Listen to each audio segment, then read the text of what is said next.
Welcome everyone to the Transformation Nurse Academy podcast. This is our weekly episode, Talk with Kevin, where we cover topics for all nursing fields with extra emphasis on emergency and critical nursing. Get ready for candid discussions that explore the vast landscape of nursing and beyond. Well, welcome, bitches, to the Transformation Nurse Academy podcast. I have here Amy Arlund. She's the board of directors for the CNA.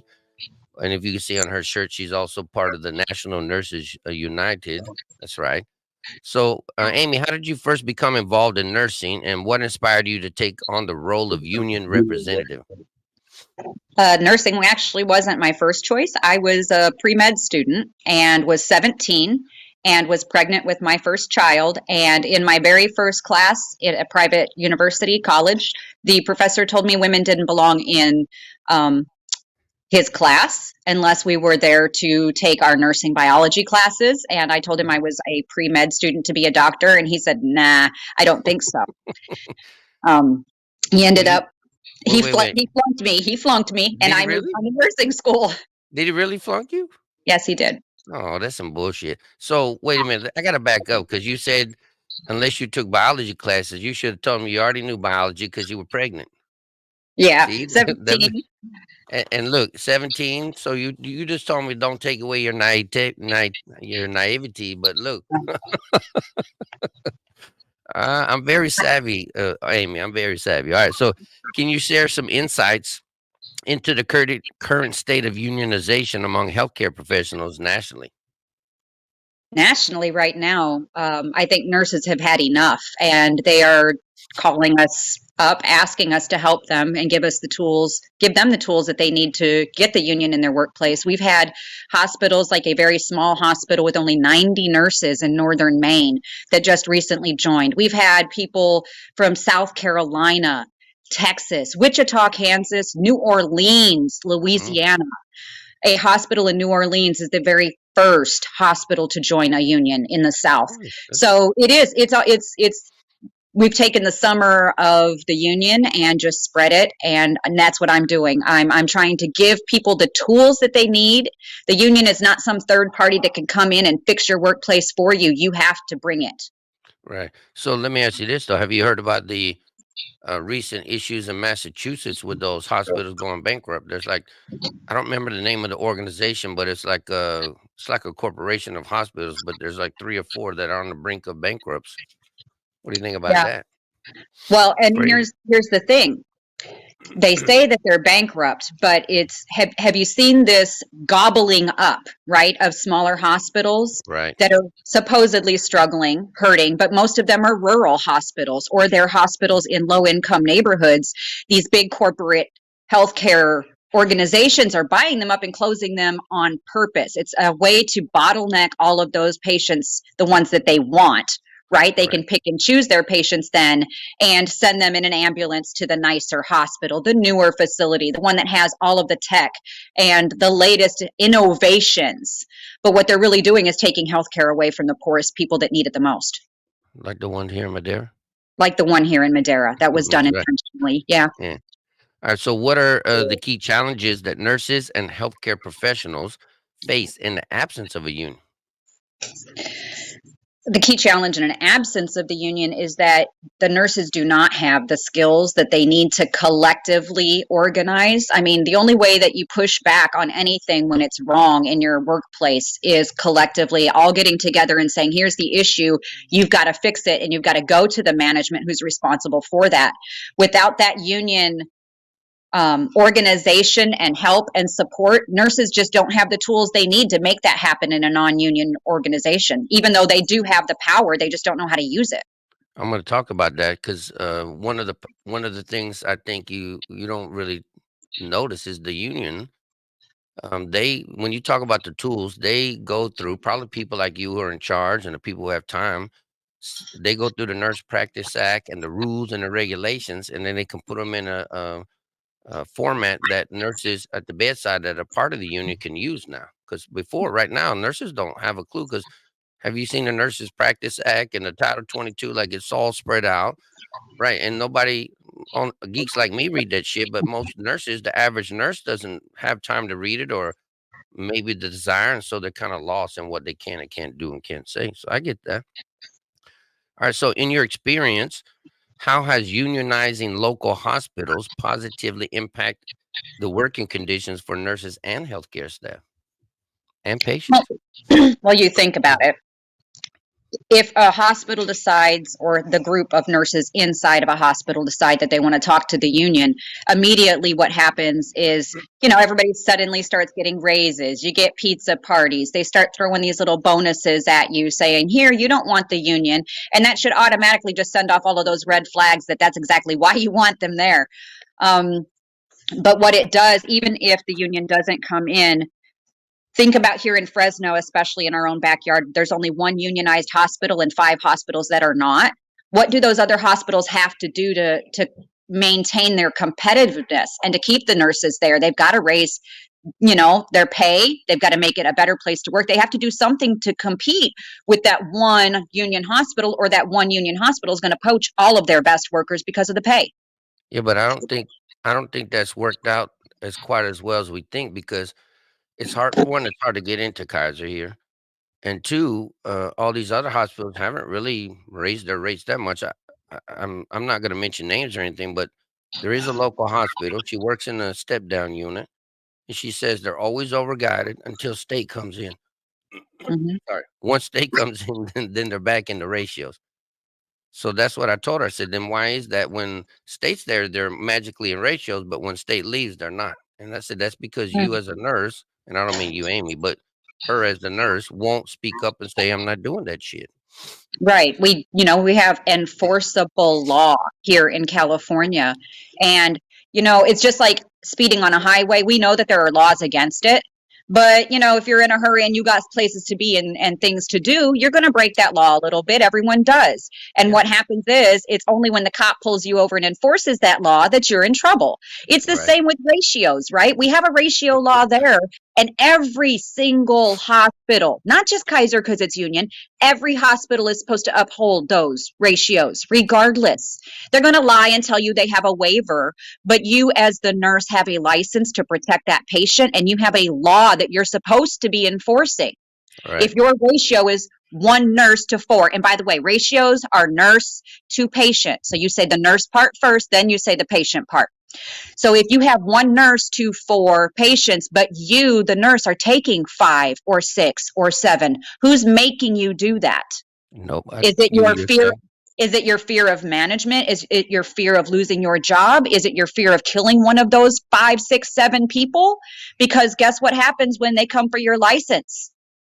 You had a law that you were supposed to enforce, and that law was you do not let them break that ratio. The entire time during the pandemic at Kaiser, it was not because we were union that we didn't violate those ratios. We enforced it. Even in a pandemic, we made them stick to those ratios. Yeah, but they had waivers.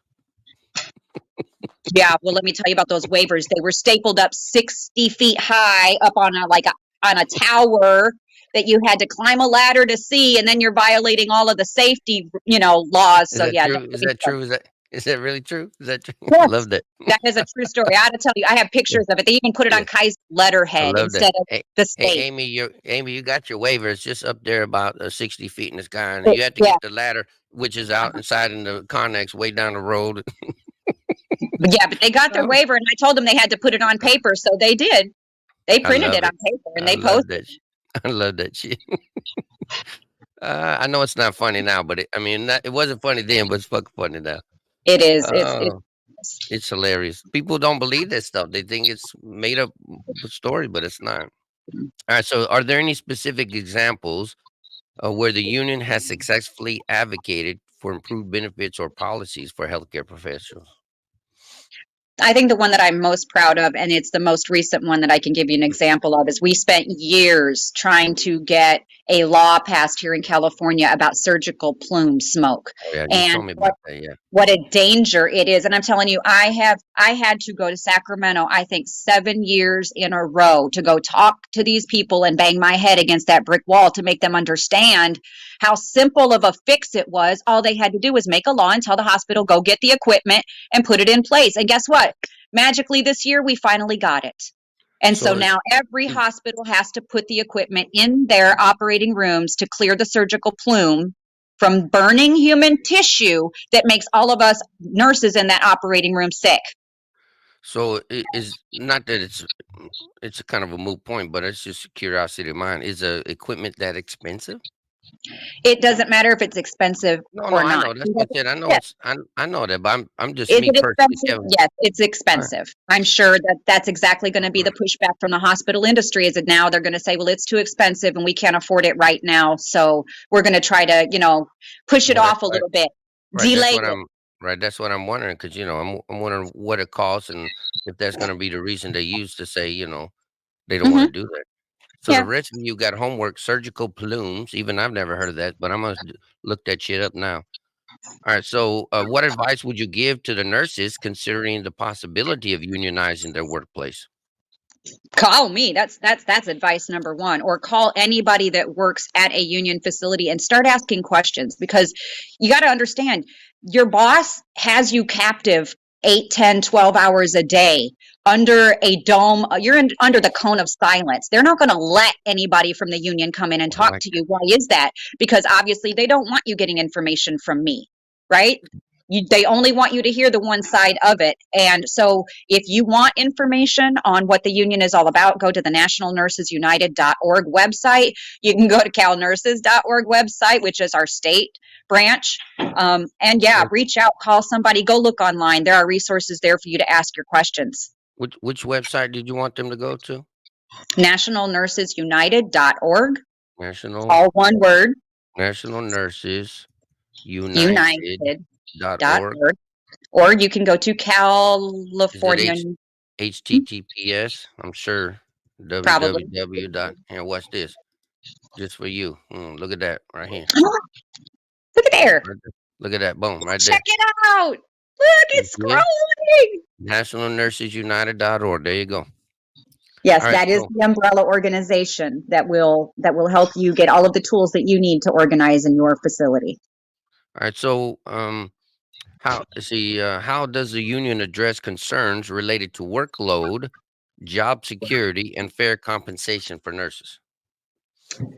Well, with workload, we have a tool that we call an ADO, assignment despite objection, which is a legal document admissible in court, by the way, that we do in triplicate or quadruplicate. So there's many copies of it.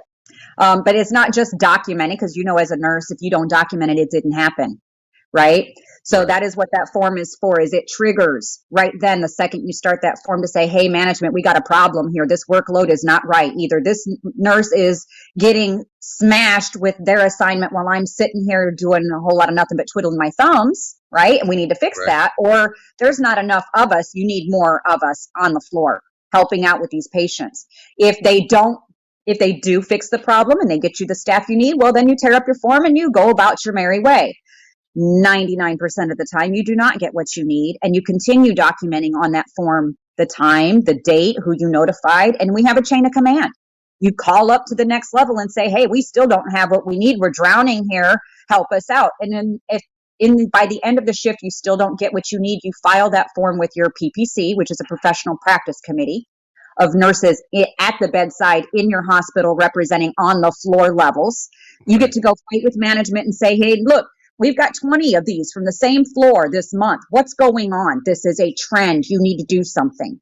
If they still don't do anything, well, then you take it to an escalation, which is what you can do in a union. You get to take action Right, but and do who do you something. take it to? Because this was the question I asked last time: is the ADO legally binding?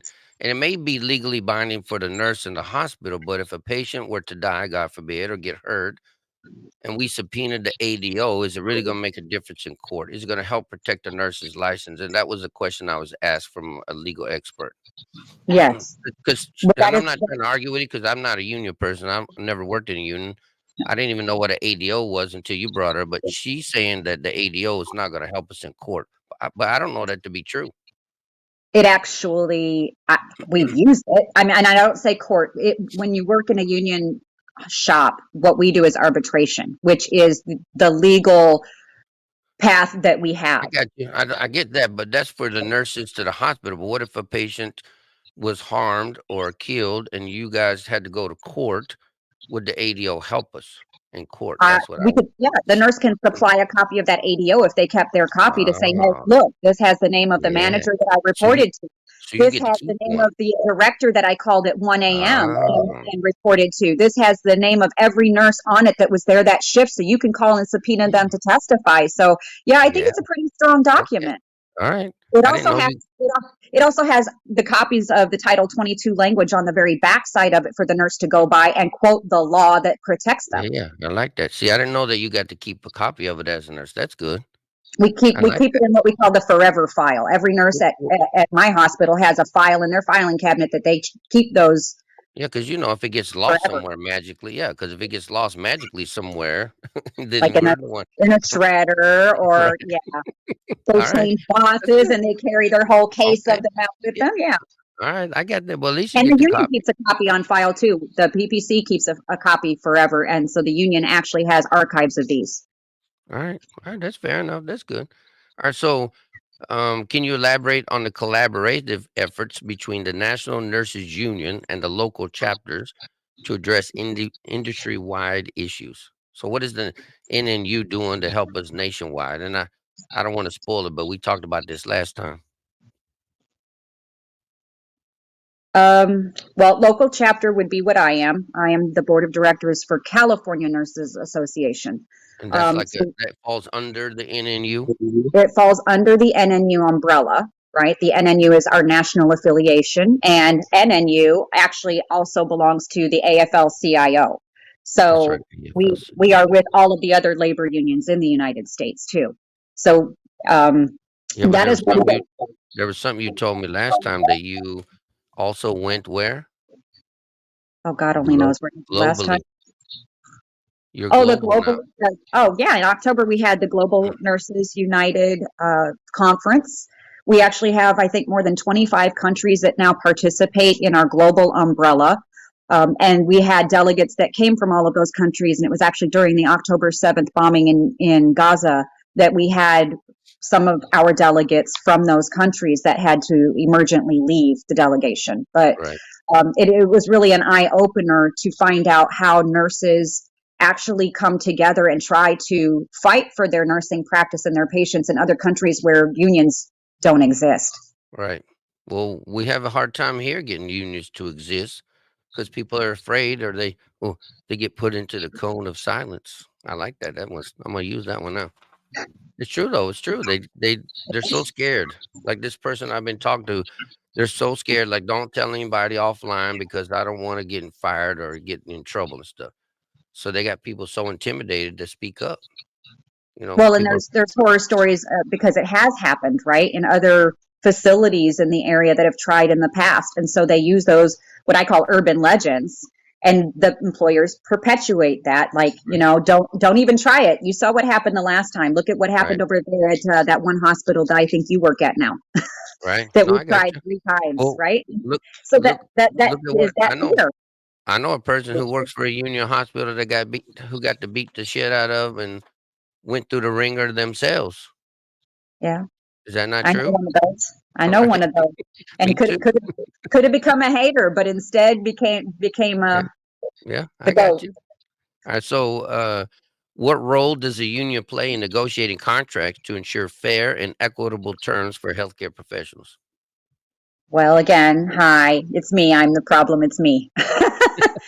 Since we're talking Taylor Swift today on football, yeah. Oh, Because I've been the person elected at my facility for the last 10 years to negotiate that contract for our nurses. And what that means is that each facility has a representative that is picked by the nurses in that hospital. Usually it's the loudest voice. It's the one that causes the most trouble. But every hospital has a nurse sitting across the table from these executives. And we actually do a survey for all of our nurses and try to get as many of them to fill it out as possible. So we are actually right, speaking their language and we're speaking about what they want. So when right, I collect 800 surveys from my nurses and I look at the top 3 or 4 problems that the collective has told me that they want me to fight for, when I go to that table, that's what I'm speaking to. right. Well, you just said 800 nurses, but I'm sure that place that you work at has more than 800 nurses. Well, yeah, we have roughly 800 just at the Kaiser Fresno facility, but I'm actually for the whole entire region altogether. No, We have no, about no. I was surprised that there's only 800 nurses here locally, but I thought there would be more. I just want to make sure that every nurse is taking the damn survey and speaking their voice and not just because, some nurses are lazy. They hang back and see what other people say because they don't want to cause trouble. And you know what I mean? Like, I don't like that. Well, Like, if and you want to most of make them know. change, speak the fuck up, And just because I've been there for 22 years doesn't mean that I know what you want. I need you to Right. fill out that survey and tell me, because last year you might have said that, a raise was important. This year it might be your pension that's important. Right. Well, wait a minute. Hold on. You just said that you've been there 20 years and you don't know what people want. Did you just admit that women can't read minds? All right. I got that on recording right there and shit. I like that. All right. So, have you observed any notable changes in patient care outcomes in overall hospital environments after the implementation of a union in a healthcare setting? So, does it really help patient outcomes? Because that's the new thing now. Now the new evidence is coming out saying that unions really don't make a change, or patient nurse to patient ratios really don't make a change in patient care outcomes. That's what they're pushing now. Yeah, well, I think that we have about 20 years of data collected here in the state of California alone that proves that since we implemented mandatory ratios, I think it was like we actually got it in the late 1990s, didn't get it Right. fully implemented until about 2005. But Right. since then, mortality has dropped remarkably, central line infections, all of these metrics that hospitals follow to try to prove that we do a better job, that our patients are safer and better taken care of, are in Right. hospitals where ratios are upheld. We So went in my why is it ICU 5 years in a row with not a single central line infection, and that was because the nurses and management worked together to fix the problems. so why do you think the new I mean, I already know this is a rhetorical question, but why do you think the new push is that these nurse to patient ratios don't work in patient outcomes? Because admitting that means that they have to hire nurses. Right. And And if they have to right hire now, nurses, there's this whole nursing shortage right now that everyone's heard of, right? And we actually have proof that there are over 1 million nurses actually with a registered nurse license that are not working at the bedside at all and wait, implementing the license right now because of the working conditions. well, I tell nurses we got 5 million nurses American wide, 5 million. And I don't know if you know the organization that they went on strike, the union workers for the car industry last July. UAW. Yeah, they only had like 5 or 600,000 members, and they Mm-hmm. shut the whole auto industry down for weeks. Yeah, But we yeah. got 5 million and we can't even fuck a fart at the same time. Like, I don't get that. Like, why can't we as one voice with 5 million people? Like, imagine if we spoke as one, how much power we would have. And So why are imagine we? how much fear, because of the Yeah. fear, because we are not building cars, we're saving human beings' lives, supposedly. Oh, And if so we shut down our industry, if cars are we more shut down the important. whole industry, who's going to be there to take care of the patients? That's not my fucking problem. Look at me. I love my patients, but that's not my problem. If you really cared, if and I don't mean you, Amy, but if you really cared, you sons of bitches, then you would fix the nurses situation, and we would never have to shut down the whole industry. But you use that as a tool to your advantage to scare us. But it's not my problem. Oh, how does the union support professional development and educational opportunities for nurses within the healthcare system?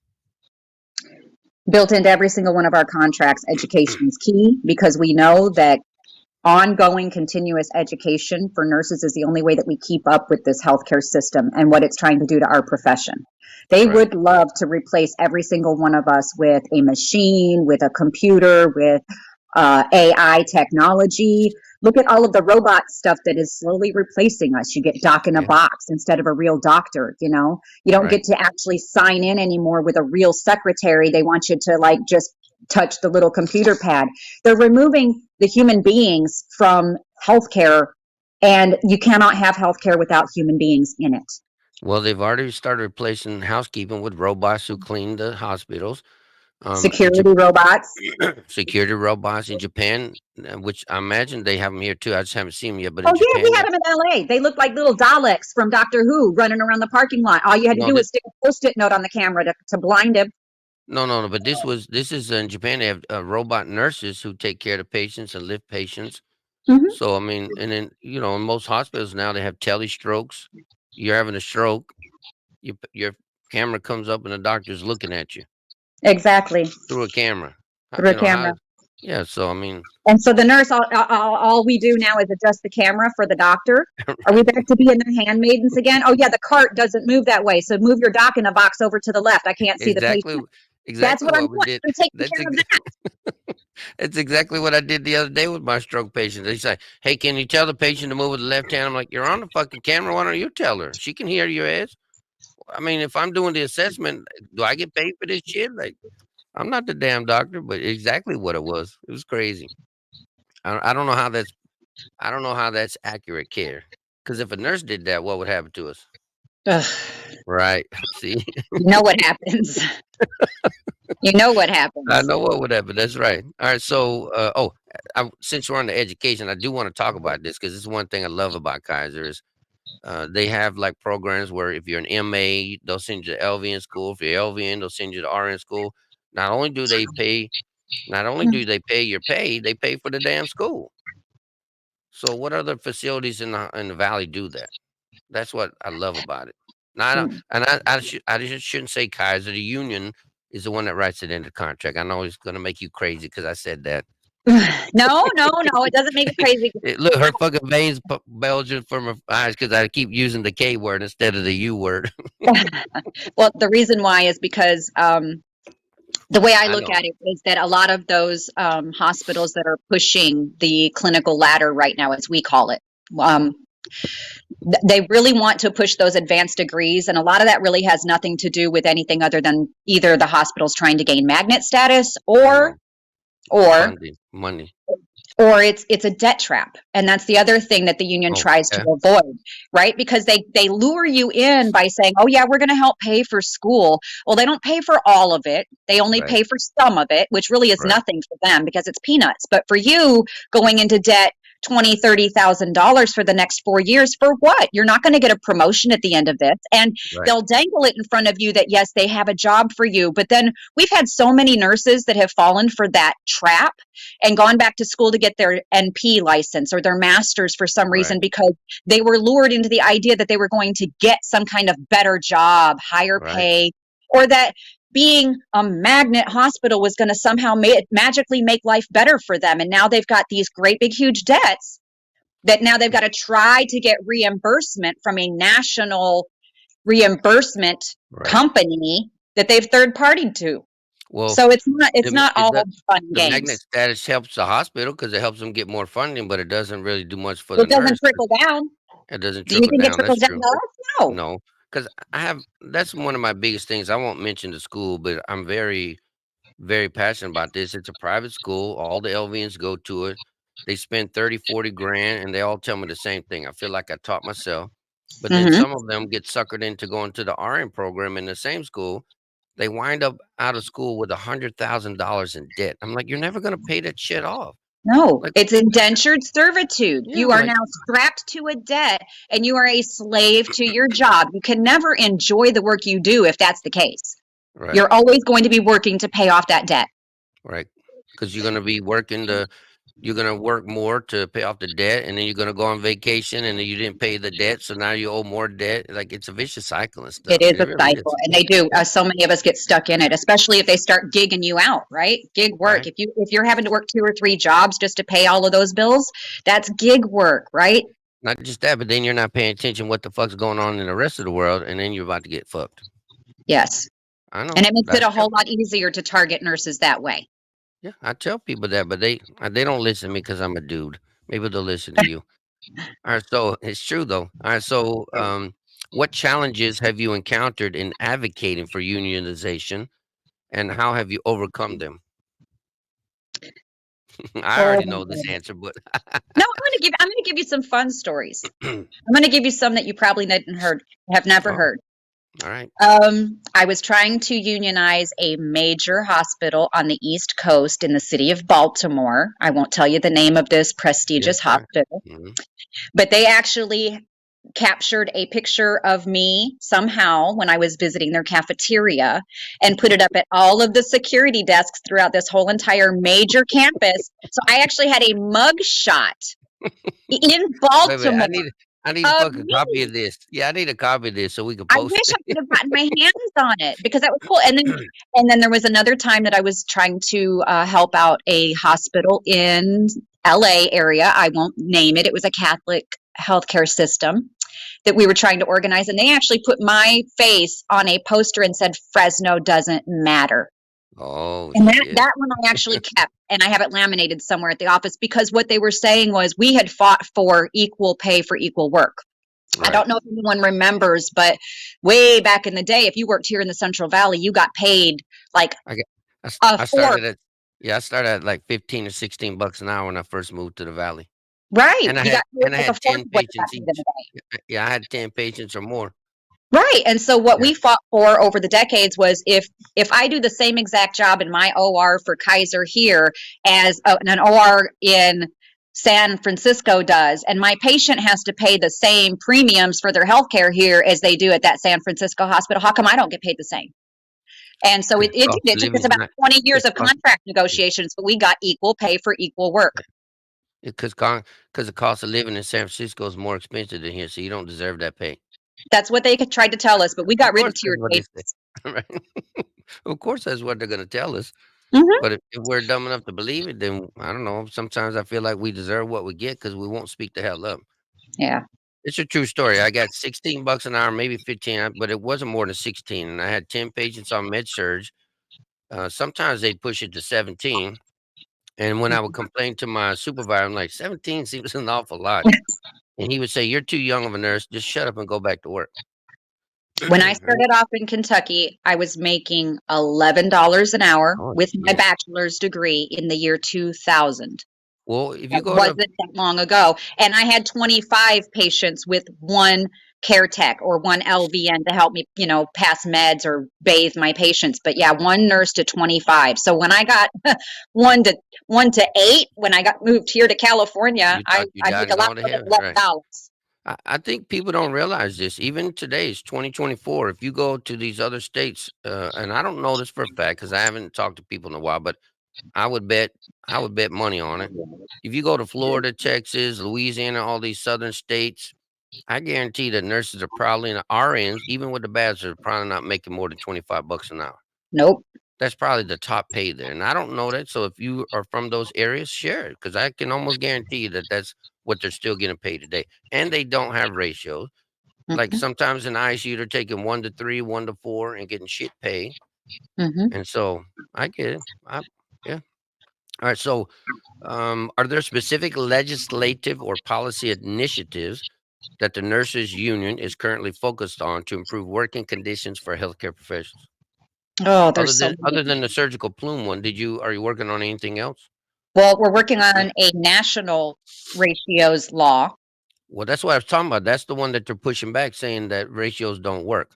That's why you're Right. getting all this pushback. Well, in the hospital industry is going to say, well, if we have to hire all of those nurses, how are we going to be able to afford healthcare? It's already so expensive because they blame the labor expense on us. Right. That we're what costs people. Right. Um, but um, the ratios law is one of them. The other one that we are working on is the VA Employee Fairness Act, so that our VA nurses that we represent, and yes, we have public sector nurses in our union, that those VA nurses, the government does not give them the same rights that they give to private sector nurses like me working in a private sector shop like Kaiser. They're not allowed to negotiate for things like wages and their pensions and things like that. The government just spells it out. This is the way it's going to be, whether you have a contract or not. And so we're working That's on fixing that. That's because they're called GS jobs, and GS jobs are tiered, and GS jobs have been around forever. If you're GS1 up to I think 13, whatever tier you are, what pay you get, and you get what you get, and you don't throw a fit. Yeah. Yeah, it's almost like being in the military. Hmm. Yeah. We're also So working on is that another what you're trying federal to law. work on though? Is that what you mean? You're trying to work on that for Yes. Yeah. nurses? I got you. All right. The VA. Well, I'm supportive of my VA nurses in our No, I got you. our But that's union. the whole principle behind what you're trying to do is to allow them to negotiate through those tiers, even though they're a GS job. Right. All right. Good luck with that Um, one. it's a tough one. I don't The PRO Act, which is our right to organize, right? is one of the biggest laws that we are pushing, and we've been working on it for quite a while, which combats the right to work in a lot of states that are at will, where they tell you cannot. Wait. Don't we have a right to unionize and speak up? We don't have that right? Is that what you're telling me? There are a lot of states that do not have that right at all. They're called right to work states. And it means that you can have a union if you want one, but it's voluntary. You don't have to belong to one. You don't even have to pay dues if you don't want to. So it's a way to undermine the union altogether so that it's not really your right to work. It's their right to take your work for less. So is California, because California is an at-will state. You can get fired anytime you want in California, believe it or not. They can force you to do overtime in California. Did you know that? I did, unless you belong to a union shop, because it's not a right to work state. Right. At will is one thing. Right to work is. What's the difference? Now you're going to educate me, because what is the difference between an at-will state and a right to work state? What the fuck is the difference? I know, but if I don't know, I'm a smart son of a bitch. But if I don't know, then I'm sure most people don't know that shit. But maybe I'm just a dummy. Well, think of it this way. If you're an at-will employee, it's kind of like all your managers, middle management,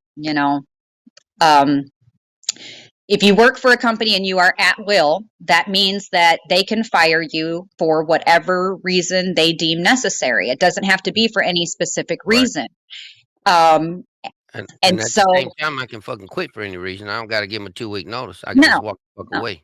Right. And that's the difference, is because if you belong to a union shop, they cannot just fire you because they feel like it, because they want to downsize, or because they're closing a unit or a department.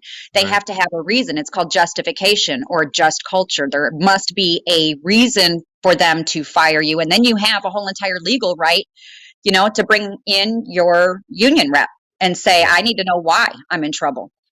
It's a full and fair investigation. Those are some of the other perks and benefits you get from being in a union shop. So versus a right to work, is that the right to work state? What's a right to work state then? Right to work state, those are the states where even if you are protected by a union, they have the right to make you work. How's that even possible if you got a union that they can make? It's because in some Amy, states, we don't give a fuck about your union. We're gonna get your ass back to work and shut up. Is that what you're telling me? Yes, exactly. And the thing is that you're not even required to pay your union dues in those right to work states. So, I mean, imagine how hard it is if you have a group of people trying to organize and fight in your workshop to make things safe for you, but they're told, you don't have to pay your union dues. Those people have to work pro bono. And so, I mean, if no one puts any money into supporting you, how are you going to get those safety and health things met? Right. The union's not going to stay around very longer. No, it's just a way to completely deflate them and take any collective power away you have. I get that. Yeah, I get that. That's crazy. All right. So you're working on legislation to fix that. Yes, in many states. What about the ones that are going to say, well, you're forcing me to be in the union? Well, I know, but that's what people are going to say. Right. I'm just being honest. I'm working here, Amy. I don't want to be in the fucking union. Fuck you. I know. And there are places that are called open shop and closed shop. And look, I'm a closed shop union. That means that in order to work at my hospital, you have to belong to a union. If you're a nurse, you belong to the nurses union. If you work in the environmental services, you belong to a service industry union, right? But you have to belong to one of these shops, and you have to have your dues go to one of those organizations. You just trying to take my fucking money. We have all kinds of different exemptions for people who either have religious reasons for not belonging to a union organization, or that they can object and just say, I don't want to pay union dues. And yet we still have to recognize them, and we still have to protect them the same as everybody else. So there are people even within my own hospital that choose not to pay dues. I got to back up here. They donate them to a charity. Okay. I got you. Okay. But they still pay the dues. They just donate. They don't pay it directly to you. They just don't pay it directly to the union. Because I'm gonna get in trouble for this one. Because you said religious exemption. What? Jesus don't want me to fucking pay you, Amy. I mean, I don't understand. I get where you're going though. So they don't like this is more of a political issue. They don't like where the money, where the union spends the money, so they want to use that fee to somewhere else. Is that what you're saying? What I'm saying. No, but does that make sense? What I'm asking? Yes, I don't want I to get you hear in what trouble. you're I ain't trying asking. What I hear what you're asking, and what to. I'm saying is that the nice thing about being part of a union is that we don't override any of your other beliefs, I got you. your other Thought I don't know process. how to say No, I whatever got you. I you, got. but at least there's an avenue to exempt yourself from it so that you can have your peace of mind, whether it's moral, ethical, I got religious, you. scientific, whatever your belief system is. If you cannot participate in that, we give you an exemption to that. But you still gonna pay the fucking money. You're just gonna give it to somewhere else. You can send that money where you would like it to go Yeah, I'm to a okay with that. charity. Yeah, Hmm. no, but I get it. I mean, it's fair because you can't expect unions to work for free and shit. You got people working their ass off around the clock to get me nice benefits and shit, and you can't expect it for free. Right. I get that. I know, but that's the hard one to sell because a lot of people feel that way. That unions are just trying to get your damn money, but somebody's got to get paid to run the damn thing. Yeah. Well, and Okay. I've had nurses tell me, what do I pay you for? Because they think that they pay me to be their union rep. And let me tell you, I still do all of my union work Right. pro bono. It is volunteer. It is for free. I don't earn a paycheck for being a You shop don't get steward. a bonus or anything. You I don't get get no bonuses. The no only thing extra pay. I get no extra pay. The only thing the union does for me is you pay your union dues, Kevin. And Right. now that we have something going on that you need somebody to go to Sacramento to go talk to these knuckleheads about You'll pay why your this is way. important, Yeah. they pay my wages so I can take the day off of work to go up there and do that for you. Yeah, that's So fair. that's That's what fair. your union dues do for you. Yeah. So don't quit fucking bitching that Amy gets extra money and shit. Amy don't What I'm get gonna nothing. well, she does, but it ain't what she wants. She gets heartache and grief and shit from I get people. all that grief. Yeah. Yeah, I know. All right. So, are there any? Let's see. So, can you discuss any successful strategies or best practices for building support and engagement among nurses during the unionization process? Because this is probably the toughest thing, building a union, because you're going to get a lot of shit from outside people to not help you build it. Yeah. Well, this is the tough question because see, the thing is, building a union doesn't happen from the outside in. It happens from the inside in, and it only stays if people stay. The Right. union only continues to grow its strength if there are people there that foster it, who nurture it, who water the roots of it and keep it there. Right? Um, Ask me the question again.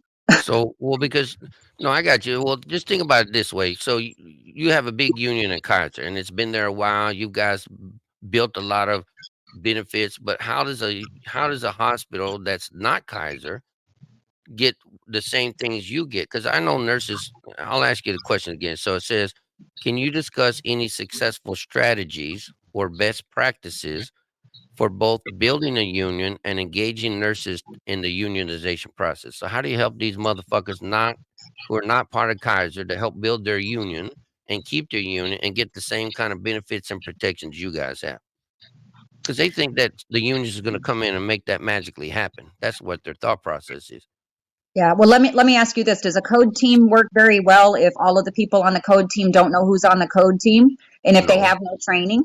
nope. Okay. Go, Well, that's go. that's what has to happen first is you have to have a core committee. You have to find your like-minded people in your hospital that want to get together. You got to go reach somebody from the OR and one nurse from the emergency room and say, "You know what? This sucks. How can we make this better?" And if you get that core group of nurses to come together inside the hospital, and be able to say, you know what you're doing is wrong and we want to talk to you about it, and be able to go to the administration and say, here's our list of problems But why that you won't they need. do that? You already know the answer, but why won't nurses do that? One, because they're not going to get fucking paid to do it. Like They're you not said, it's pro doing it. bono and volunteered. Two, what's going to happen when that core nurses go to the management and say, listen, bitches, we tired of this shit? What will Mhm. happen to that core group of nurses? Well, if they don't stick together, they're going to get picked off one by one because it's Right, divide and conquer. That's union busting 101. right. And so that's why it's so important to build that core group, because it's more than just a group of like-minded people. You got to be tight. You have to really get to know each other and know what your department needs are, know what your family needs are, know what your patient needs are.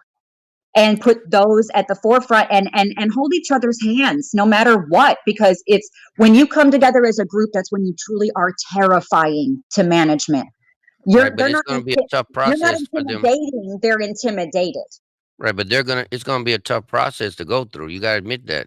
It's never an easy process. And you know what? It's not like the fight is over as soon as the union gets in the door, right? You think, yay, we won the union, and now somebody else comes in and takes over. No, you just won the election. Now what are you going to do? Because now the fight just gets started. It continues daily.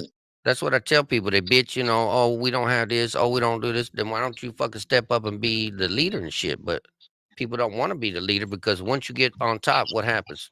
You carry a big, huge target on your back. Right. And then there's only one way to go. Well, it's either up or out, right? Right. It's true, though. Up and out, or up and down. I mean, shit. All right. So what key, let's see. Oh, see, in your opinion, what main advantages of having a union for both experienced and new healthcare professionals entering the healthcare field? So how's it going to help old nurses and young nurses alike, and not just nurses? That's why I put in healthcare professionals. I know that you guys don't deal with I don't think you deal with anything other than nurses, but no, we have a whole entire we have a whole entire branch of our union called CHAYU, which is for other ancillary staff and licensed people to actually be part of the nursing union. It's I don't want to leave everybody. Yeah, I just don't want to leave everybody out, because we are a family. We are one. And we don't work in a silo without each other either. Right. So what is it? I'll read the question again. Well, shit, now I don't have to get my glasses and shit. What main advantages of having a union for both experienced and new healthcare professionals? What are the advantages? One of the advantages, I think, for new grads and newly trained nurses in a union environment is that we have preceptorships set up and guidelines to actually nurture our young nurses. Floating is a big deal in most hospitals, right? And you know that when you're at the bottom of the ladder, you're always the first to get booted out of your department, and you get no training. You don't get any sense of belonging that way, and you can't build your confidence that way. And so within our education and mentorship part of our contracts, we make sure that we have protections for those new baby nurses, as we call them, the ones that are just now trying to get their feet wet and understand and learn the nursing process. And then how it protects our older nurses is that it's the more experienced nurses that will be the ones to step up and accept the responsibility and volunteer to train those younger ones by going through the preceptorship program. And I think that when it's done voluntarily, instead of how most of these schools do it, where they just throw a bunch of nursing students at you and they're like, guess what? You're going to take these 4 nursing students today. And you're not a teacher. You came into work and to do your job. You weren't expecting to have to educate and train and have all of these eyes watching you and have to talk and do at the same time.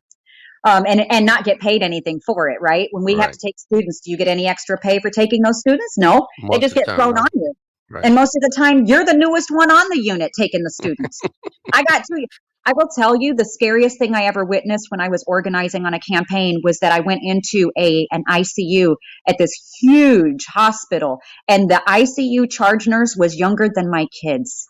Right. And had 2.5 years experience, but they were running an ICU, and it was terrifying. That's because nobody else wants to do it, though. There is nobody else to do it, and they didn't even know enough to be scared. But is it their fault? No. What do you do when the turnover is so rapid that the oldest nurse on your department has only been there 2 or 3 years? Something would have happened. Right. Something would have happened. Who would have been the fall guy? It would have been that poor little 24, 25-year-old, 2.5-year nurse. Right. So, you got to protect yourself, but we don't show them how to protect yourself. So in your preceptor program, if I wanted to be a preceptor, is there a program you send me through so I know how to be a good preceptor? Yes, and we actually have bedside nurses that participate regionally in drafting that whole entire program so that it's consistent at every facility, and so that you actually have like a rule book to go by. Like, these are the things that I need to know so I can make sure that this nurse gets the tools that they need. So And in other then words, if I work at a Kaiser here and I go and become preceptor at Kaiser, Modesto, Manteca, or somewhere else, the rules are the same. they're similar. I mean, not every But single there's hospital is a, I identical, but got you, yeah, but there's a basic foundation. It's not there's a like it's basic foundation, yes, that not we've like it's a already worked on. drastic change. Yeah, it's not like a drastic change. No, it should be something that you can expect. Hey, if I was a preceptor in Fresno and now I go and I'm working in ICU in Modesto and I want to be a preceptor, I should know how to go through the preceptor program, and these are going to be the expectations. I got you. All right. No, that's good though. That's the Because nice most, thing about having a regional contract, is that all 22 facilities have got the same playbook. and so if I let's see, what was my question? I had a brain fart there. No, because my question is like oh, I don't remember what it was. So like I'm a new grad nurse. I go through the new grad program, and you tell me you're going to give me 12 weeks of training. It's not going to be 12 hours or 12 days, like No, most places. no, because in this little book right here, you can go to a certain page in this contract and it says, if I'm a new grad, this is what I get. And if I'm the preceptor, this is what I get. And if they don't follow this and we disagree, then you have a grievance process to say, hey, wait a minute, I didn't get all the training that I needed. All right. But a nurse has to speak up and again enforce those things. So that's why we try to catch them early and say, here's your rule book, follow it. I got you. And we have classes to teach new nurses too, how to use that manual. Just like we teach them how to use the drug book, we teach them how to use their union book. Yeah, because most people don't like to read and shit. No, most of them never crack the binding. Isn't there for that? Can't I get it online? Yes. Well, Yes. why don't you? Why don't you look at me, Granny? Why don't you get to the 21st century and put all this shit electronically? I was going to ask you. I was going to ask you that. You talking about the ADO and copies and shit? Is the ADO electronic? Not yet, because we are working to make it have Get the your ass same. into the 21st century, Granny. We're working on it, but there's a lot of stuff that's got to be done to make it a legal and binding document. I know, but I think that's the one thing that us seasoned nurses, older nurses, we don't realize that the younger generation doesn't like paperwork and shit. They like electronic shit, and we balk at it, but that's the way things are going to move. We're going to be retired or dead soon, and they're going to be one taking over. How do we help them take over if we're not listening to them and using their data and platforms to help them be successful? Well, we laugh at them, but we laugh at them, but I think we're the ones who are fucking the big dummies because we won't embrace the technology, which may be a benefit to us too. Well, because we've seen the technology fail us and betray us so many times. So yes, we did. That's one thing the pandemic did make us do, is learn to embrace some of the technology. Some bitches are still not embracing it. No, but we are trying to find ways to incorporate it and use it to the nurse's advantage. Right. I get that. Not to work against us. I know. I don't want them to take over. The hospital is always going to find a way to use it against us. So then we need to be smarter. we got to be smarter. Work smarter, not harder. So hospitals have an organization called the Hospital Associations, and they are an organization that works for the hospital. We should have a nurses organization that works for nurses. We do. I know we do. I wonder what it's called. I wonder. You can visit it at nationalnursesunited.org. It's down at the bottom of the damn ticker there. All right. So how does the union, we already asked, this is a repeat question. What steps does National Nurses United take to address workplace concerns and conflicts on behalf of its members? So how does the NNU help us? What do they do to address our concerns and our workplace concerns and conflicts? Well, I've already talked about fighting legislation, right, at the local, state, and federal levels. We actually have an entire department of education. So we have nurse educators, and it's not like the nurse educators in your hospitals that are trying to feed you the hospital BS or whatever their initiatives are. Our educators actually go out there and get information, do research, collect data for us, so that when we talk to people like you, we're not talking about out of a paper asshole. We actually have the data that we need to back it up. We also have, besides our legislative work groups, we have California nurses. Most states have their own union intact. So like California has CNA.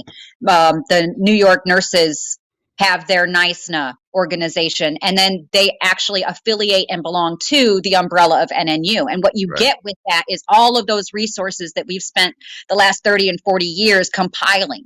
So we have industrial hygienists like Jane Thomason, who can actually come to your facility and tell you, you know, what's wrong with your facility and why it's not safe. You know, air handling, things like that. She can teach you all about infection control measures and why the right PPE matters. And get through to people about things like vaccinations and actually have data to collect and tell you about that. Because as nurses, we're all scientists. We don't want to just be fed a bunch of crap. You know, we want to see the data. We want to see, did you do your due diligence, and where's the research to back it up? And so that's what NNU is useful for. So is there a way that NNU could use those people that you just mentioned to come and host classes? So not only are you educating about that, then at the same time, you can also drop in and talk about how to become more organized. Yeah, all of the classes that we have, we actually, all of our educators are but you hold those classes. Yeah, but you hold those classes for your union members already. I'm talking about hold those classes from those people from non-union members who are hospitals that don't have unions. Maybe they can come in and have a, maybe not in the hospital, but somewhere else around the hospital. Give them a class about what you talked about, air quality, infection control, and then at the same time use that platform to say, hey, by the way, I'm part of NNU, and this is how we made these changes, and maybe grasp people's, thought process that way. Yeah, that is a good suggestion. Does that make sense what I'm saying? Yeah, absolutely. Like maybe host these classes through the Central Labor Council, maybe, or through a Metro Council, where nurses that are not necessarily in the union but want this information can come and take the class. Not just that, but they get information about what you said, infection control, air quality, things like that, surgical plume. But at the same time, you know that you have the platform of all these nurses who came to get educated, but then you can say, well, here we're going to talk about the NNU, because the NNU is the one who made this possible. Does that make sense? I mean, if people want to stay, they stay. If they don't want to stay, then no harm, no foul. But at least you got a big platform to talk to people. Yeah, there we go. Think about that. I don't think about that. All right, my last question here. How does the NNU engage with its members to ensure their voices are heard in decision-making processes? And what mechanisms are in place for member participation and feedback? So if I become a member, how do I know my voice is being heard, and how do I know that you're going to listen to my feedback, not just take my damn money? First thing that we do is we have our National Nurses Magazine that we send out to every single member, right? And what we do is this is where we let people know what's going on. And if we're having an election, which we have elections at every single level, regional, state, national, if you want to be involved, and actually that's the only way the union works, is if you and I actually do the work. But if you're willing to volunteer, or someone, what we say, tells you to do it, you fill out your paperwork that comes in the magazine to say, hey, I'm willing to step up and do something. And then that's where you go and you get onto those, you get into the workshops. Like I got started off just doing things at my own local hospital. And then it was like, come along with us and let's go to Sacramento and go, raise some hell. And then you get dragged along to these other classes, and pretty soon, you're in the pipeline. And everything about a union is about communication. We have our WhatsApps, our group me's, our Facebook pages, and we talk to each other face to face all of the time, because that's the only way it works. If you live in a silo, you're not part of a union. Right. Well, I mean, it's no different. I mean, I'm part of a couple of associations. We call them association, but it's like a union because we do the same thing. We have meetings locally. We have meetings statewide. We have meetings nationally. We have these conferences we go to. We go see our legislation. It's no different than what most people are probably doing in their own type of organizations. It's just instead of helping your area of expertise, you're helping nurses in general make a big change, so all of us can have equality in pay and safe patient ratios and taking care of our patients, so we don't have to get stressed. So, yeah, that's good. All right, so is there anything you want to add before we call it a day? Don't be shy. You did awesome. Yeah. Yeah, I think the only thing I want to add is that it's because I belong to a union that I've been able to have the great things that I've had.